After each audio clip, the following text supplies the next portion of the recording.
Para hablar justo de este tema de la renovación de consejeros, saludo en la línea y le agradezco mucho que nos acompañe esta nueva etapa de Latinus Diario a la consejera Carla Humphrey, integrante del Instituto Nacional, una de las aspirantes a ocupar la presidencia del instituto y posiblemente el nombre que más ojos tiene encima. Consejera, buenos días, gracias por estar con nosotros en Latinus Diario, ¿cómo está?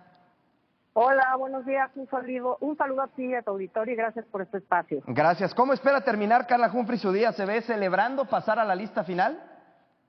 Bueno, yo creo que, y por eso me inscribí, que claramente no tengo ningún impedimento para contender para ser presidenta del Instituto Nacional Electoral, por eso me inscribí. Hay un espacio de interpretación jurídica, son cargos distintos, aunque somos pares. La presidencia tiene un cúmulo de atribuciones que no tenemos las y los consejeros electorales. La propia Ley General de Instituciones y Procedimientos Electorales determina que son dos órganos distintos, y así lo dice, son órganos centrales del Instituto Nacional Electoral, por un lado el Consejo General y por otro lado la presidencia del INE, y bueno, yo formo parte del Consejo General, pero claramente no de la presidencia del INE. Creo que además es la primera vez que se renueva la presidencia con este procedimiento establecido en la Constitución en 2014. Y bueno, yo creo que la propia Sala Superior en diciembre ya estableció, cuando revocó parte de la convocatoria para integrar el Consejo General, que tenía que haber una convocatoria específica para presidencia y otra para consejerías, porque las atribuciones y las habilidades, según los propios magistrados y magistradas, son distintas para una consejería que para la presidencia del Instituto Nacional Electoral. Así que, bueno, yo por supuesto soy respetuosa de los trabajos del Comité Técnico de Evaluación, pues sin embargo también hay las rutas jurídicas para determinar, bueno, cuál es la interpretación correcta de este marco constitucional por el que se integra el Consejo General del INE. Sí. Me ganó usted la pregunta porque yo le iba justo a preguntar cómo interpretaba usted la Constitución, porque hay legisladores de Morena como Ignacio Mier que han dicho que usted no cumple con los requisitos para ser presidenta por un tema de tiempo, porque se alargaría su periodo en el instituto. Y déjeme un poco poner en contexto a la gente para hacerle la siguiente pregunta. En mayo de 2022 aproximadamente, su esposo, Santiago Nieto, entró en polémica por una investigación, por una supuesta investigación en contra de Ignacio Mier. Luego Mier lo denunció de vuelta por este tema de presunto lavado de dinero. ¿Considera usted, consejera, que Ignacio Mier le está cobrando facturas políticas a usted con estas declaraciones por el tema de su esposo? Pues a mí me gustaría pensar que tanto mi esposo como yo pues tenemos trayectorias por separado, tenemos historias, digamos, laborales que han confluido en algún momento. Los dos iniciamos en el Instituto Federal Electoral en 1997, él fue magistrado electoral, yo consejera local, en fin. Pero al final de cuentas cada quien tiene su trayectoria. A mí me parecería muy mal estar metiendo la trayectoria de una persona en relación con las acciones de otra persona. Yo creo que cada persona responde por sus actos, por sus decisiones, por sus determinaciones, o por ejemplo yo, por lo que voto o no voto en Consejo General, que tengo que expresar las razones por las que estoy a favor o en contra, y por eso son las sesiones públicas, porque tenemos que estar al escrutinio público y por supuesto de cara a la ciudadanía dando las razones por las que expresamos un voto a favor o en contra de un proyecto o una resolución. Yo creía que cualquier servidora pública, por supuesto que tenemos que estar en el escrutinio público, pero también que quienes son diputadas y diputados pues tienen que separar las trayectorias y las carreras de las personas para poder juzgar en sus propios términos y responsabilizar a cada funcionario y funcionario público de lo que hace. Yo soy responsable de lo que yo hago y digo, mi esposo de lo que él hace y dice, y el diputado Mier también es responsable de sus acciones, no de las acciones de los demás. ¿Y siente Así que, bueno, a mí me gustaría pensar que no se trata de este caso. Sí, o sea, ¿usted siente que el diputado Ignacio Mier no está separando las cosas, no está sabiendo separarlas?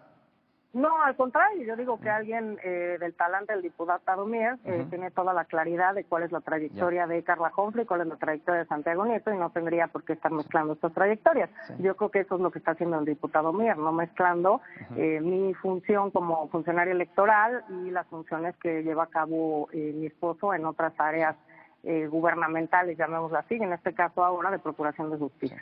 Déjeme pasar al Instituto Nacional Electoral. Consejera, ¿cómo están los ánimos después de la promulgación del Plan B en el Diario Oficial de la Federación, después del despido de Edmundo Jacobo como secretario ejecutivo, para hablar de un tema en específico? ¿Cómo se encuentran estos ánimos en el instituto? Usted que lo vive a diario, ¿cómo lo siente? Pues creo que es un tema que pues ya esperábamos de alguna u otra manera, y lo único que quedó pendiente en diciembre fue justamente esta posibilidad de transferir o no votos, que bueno, es claramente o era claramente constitucional, y bueno, se retrasaron los tiempos de aprobación y la publicación pues apenas el día de ayer, hoy entró en vigor. Ya sabíamos que venían estas determinaciones, entre ellas algunas de actuación inmediata, como lo fue el tema del secretario ejecutivo del INE. Hoy mencionabas hace un momento que tendremos sesión de Consejo General del INE justamente para nombrar a un encargado de despacho dentro de las direcciones ejecutivas, que bueno, aquí tenemos un problema. Algunos funcionarios y funcionarias del instituto pues han solicitado su retiro del Instituto Nacional Electoral. De las direcciones ejecutivas que tenemos, solamente hay 2 con titulares, solamente tenemos 2 personas que en este momento pueden ocupar la Secretaría Ejecutiva, la encargaduría de la Secretaría Ejecutiva, y hoy estamos determinando si esta persona es el director ejecutivo de capacitación electoral, y a la par estaremos constituyendo un comité que le llamamos para la transición, que es para operar las cosas que vienen establecidas en nuestros institutorios, que tendríamos que haber empezado a hacer desde enero, pero no estaba publicada la reforma.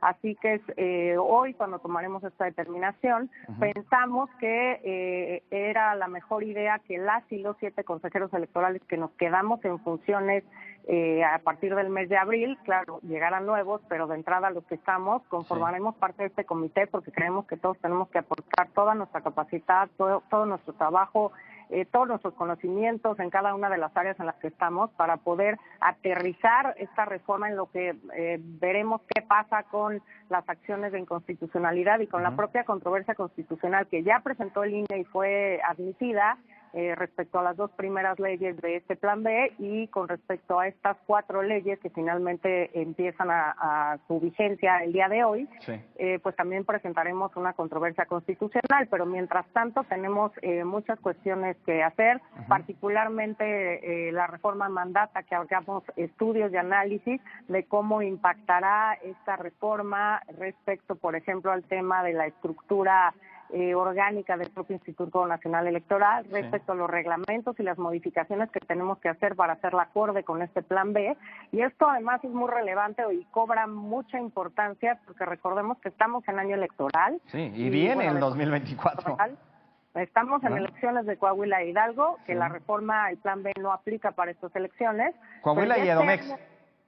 Perdón, Coahuila y Edomex, pero estamos ya también a meses de iniciar el proceso electoral otra vez más grande de la historia, porque sigue creciendo el padrón electoral. Estamos pensando que el padrón para el año que entra estará integrado por 96 millones de personas aproximadamente, y que tendremos que instalar 166,000 casillas en todo el país.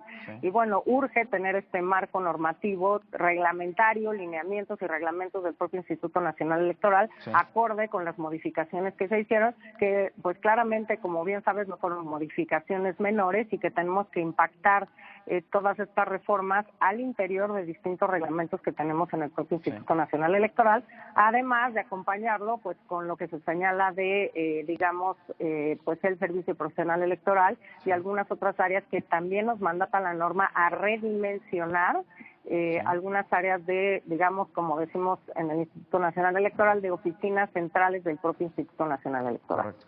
Déjeme preguntárselo a las claras, consejera, ¿está en riesgo nuestra democracia con el Plan B? Yo diría que es una reforma que llega tarde, sin duda alguna. Ninguna reforma que hemos tenido en materia electoral había llegado de cara a una elección presidencial. Siempre habían llegado de cara a elecciones intermedias, precisamente porque si alguna cuestión se debe modificar, se debe ajustar vía reglamentaria en el INE o vía una reforma legal, hay tiempo para hacerlo antes de una elección presidencial y de la renovación de todo el Congreso de la Unión. Claro. ¿Ese destiempo nos pone en riesgo? Este destiempo es un riesgo respecto de las labores institucionales, sí, sin duda. Sí. Los temas muy puntuales de la reforma electoral que implican afectaciones importantes al ámbito electoral es obviamente la reducción del servicio profesional electoral, y te lo digo claramente, me parece que hay forma de adelgazar la estructura, pero me parece que a nivel distrital es donde se pega más en la organización de los procesos electorales, porque son estos funcionarios del servicio profesional electoral o funcionarios técnicos especializados, capacitados, imparciales, que continuamente se están evaluando y tienen labores no solo dentro de procesos electorales, sino fuera de procesos electorales. Por ejemplo, las labores de fiscalización que por la reforma de 2014 lleva a cabo en todo el país el Instituto Nacional Electoral, no se detienen nunca. Estamos fiscalizando los gastos de los partidos de forma anual, también de candidaturas, también de precandidaturas, de aspirantes cuando son candidaturas independientes, ahora ya de estas agrupaciones políticas nacionales o organizaciones de ciudadanos que pretenden su registro como agrupación política nacional. En fin, todo el tiempo se está fiscalizando. El tema de la violencia política en razón de género. Nuestras vocalías distritales son las primeras respondientes y quienes reciben estas quejas y denuncias de las mujeres violentadas en materia de violencia política en razón de género. Las labores propias de capacitación y educación cívica pues se llevan a cabo a este nivel justamente distrital. Las labores de registro federal de electores y la supervisión de los módulos de atención ciudadana del Instituto Nacional Electoral, esos lugares donde todas y todos nos vamos a credencializar, también forman parte de los trabajos que realiza este personal. Es decir, claro, el reclamo es hacia una democracia, digamos, más barata, y puede hacerse de la mano de la tecnología, de estudios serios de cómo acortar procesos electorales, de cómo digitalizar o hacer más eficientes distintas etapas de los procesos, pero esto junto con la restricción reglamentaria, por ejemplo, a solicitar cambios a los estatutos de los partidos políticos, a garantizar la paridad de género, a tener medidas o acciones afirmativas para la inclusión de grupos en situación de discriminación, pues es algo que sí atenta contra la progresividad de los derechos humanos en nuestro país. Correcto. Una última, ¿qué espera personalmente Carla Humphrey de la Suprema Corte de Justicia de la Nación, de los ministros integrantes de la Suprema Corte de Justicia en este tema del Plan B? Pues yo tengo confianza en nuestras instituciones, por supuesto en la Suprema Corte de Justicia de la Nación. Creo que pues hay claramente temas que son inconstitucionales, temas que son ilegales, algunas cosas también que trae positivas el Plan B, ya se incluye el voto en prisión preventiva, el voto para personas con discapacidad, el voto electrónico, desaparecen algunas áreas del instituto que me parece que ya no tienen razón de ser, la Junta General Ejecutiva, el Comité de Radio y Televisión, se permite la capacitación por mecanismos virtuales o plataformas virtuales. Creo que también hay una serie de aciertos que no se han podido ver por el ambiente de polarización que vemos en nuestro país. Yo creo que la Corte será sensible pues a los temas que atentan contra la autonomía institucional, contra la independencia institucional, contra el servicio profesional electoral, y creo que en ese sentido tenemos ese espacio para que la Corte determine cuáles de estas reformas atentan contra el órgano constitucional, contra el diseño constitucional del sistema electoral con el cual pues llevamos a cabo los procesos electorales en el país, y otras muchas atribuciones que tiene el Instituto Nacional Electoral de cara a salvaguardar los derechos políticos y electorales de la ciudadanía. Correcto. Consejera Carla Humphrey, muchas gracias por estos minutos para Latinos Diario, siempre interesante escucharla, gracias por estar con nosotros y estamos al pendiente de lo que suceda al ratito, a ver si usted pasa a la lista final. Gracias. Gracias a ustedes, que tengan un muy buen viernes. Gracias, ahí tiene a la consejera Carla Humphrey, integrante del Instituto Nacional Electoral, busca la presidencia, nos dice, bueno...